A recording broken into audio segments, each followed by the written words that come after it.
Crazy thing, I literally just made you about a 10-minute video, and I had my iPad set on slow motion, so I didn't get any of it. So I'm going to start all over. Real quick, let's go to that video that you shared with Eric. Great video, by the way. I love that video. It's really, really good. However, and here's one thing though. I would love if you can trust yourself to stay more body oriented in all of this. Okay, so here's the one thing. As I think through it, as I watch that video, I learn, right? So I'm studying and understanding what he's saying. It's crystal clear. He's talking clearly. I love it. The shoulders, so I could stand perfectly still, swing my arms and my shoulders, right? And literally not even move my chest or my core. I could turn this way and do it, right? Move my arms and my shoulders, but never move my chest or my core.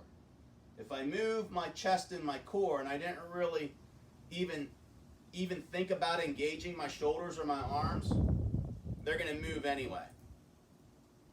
I'm not going to stop them from moving. They're going to move. Think about, as you and I talk through this, putting the horse before the buggy. All right, so what engages what to move? That's, as I try to become better at explaining things, when you see a piece of the puzzle, or let's say you have a puzzle, when you look and you got the box and you see the picture, the easiest way to put the small pieces into place is to build the pieces that allow you to see it. Normally that's building the border, the end pieces, because it's easy to say, oh, that end piece puts everything in place, and then everything else just falls right in there. Again, the horse before the buggy. You get it. If I just swung my arms and I let my shoulders rock, I'm really not engaging the chest. So the chest has to be a part of that.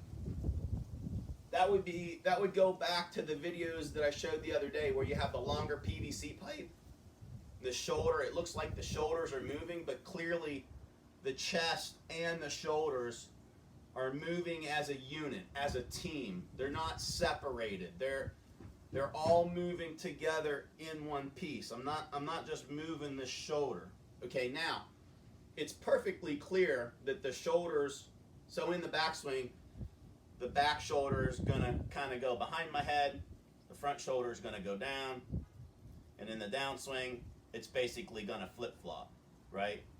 But I can't just bring this shoulder down. I have to let this whole unit work through. Okay, so my friend Carter at Q School right now, I think he's 300 or 400, I don't have to check.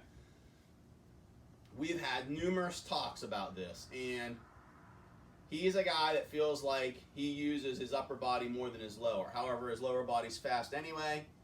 It clearly moves. But when we talk through it, he feels synchronized as he moves through it.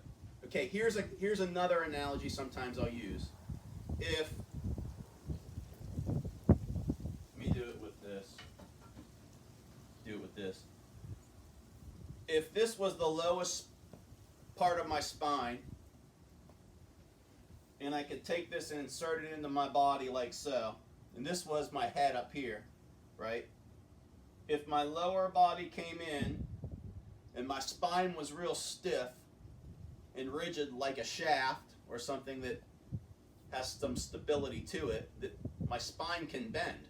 I can try to keep my head down, but it's all related. If I go in or up, everything's going to follow along. If I go down and in or closer to the ball, everything's going to go more down. Eric even says it in his video. He goes, in order to hold those angles, I have to get closer to the ground. If I want to give those angles away, I have to work away from it. Ideally, if this was my spine angle, I would want to work my big muscles around it. So I wouldn't want to lift my upper body up and have my lower body go in. I want my lower body to go in and my upper body to go up. I want to try and keep that angle precise. The more precise that angle is, the more cleanly I'm going to engage body or body rotation.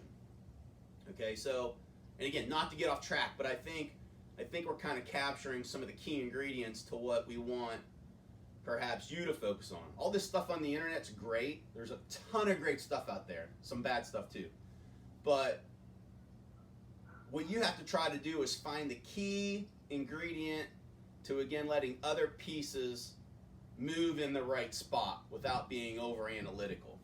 Okay, so quickly now, as we move forward, as we try to gain a better perspective of the things that you need to focus on, not anybody else, we're trying to tackle the key components to engaging you to stay in your posture, engaging some better rotation.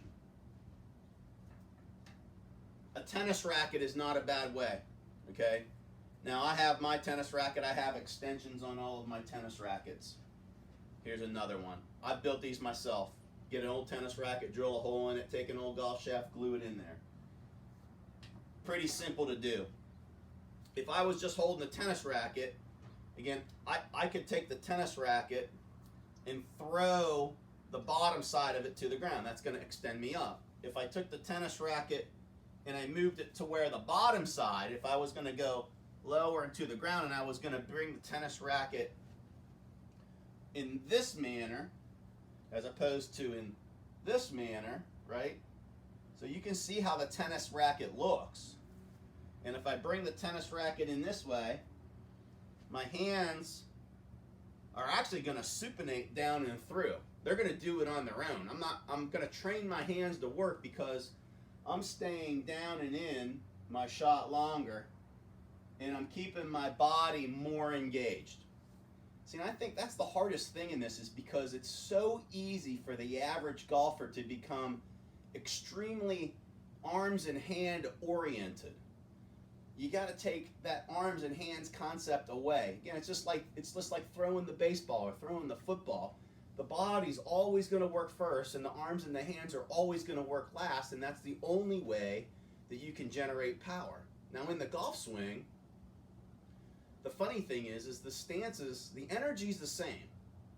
But the movement, because the ball's on the ground and we have to move more towards the ball to hit it, that's the hardest thing in the world, because the body has to work the muscles. How the body performs has to work different, but it's got to work in a manner that you can stay over the golf ball and keep the energy moving through the shot. Okay, so I'm going to go to something that you said here the other day. So with the power stick, yes, I certainly feel that what you want to try to do is you want to try and feel like you're going to snap it way over here, okay? Instead of snap it back here, feel like you're coming more forward before you snap it. See how I want the snap to get more out in front of you. So I don't want the snap to be behind you. I want you to feel like the snap's getting way out in front of you. It's the easiest way to reverse what you're currently doing.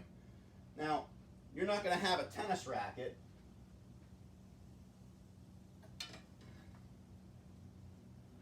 I also have a swing guide on a tennis racket. That just keeps the wrist angle, by the way. The swing guide. I don't know if you can see that or if I got too close. So when I come down, see, and this tennis racket's real long. I have a long shaft in this one on purpose, because what I want is I want the golf shaft and the racket to stay behind me, so that I have to stay over, and I'm basically bringing the racket in more on the low side of the racket. I'm not bringing it in on the high side of the racket. So because this tennis racket is so long, if I throw my hands, my body goes up. If my body goes up, I throw my hands. If my arms and my hands wait and my body moves a little closer to the ball, what happens is I'm moving through it, and I can keep the tennis racket looking like it's on the bottom side of the racket as opposed to on the top side. So if I hit it on the top side, it's going to be more erect. If I hit it on the low side, it's going to come around more from the inside. It's going to flatten out as opposed to go steep. It would also be like saying, if I had a golf club, try to drag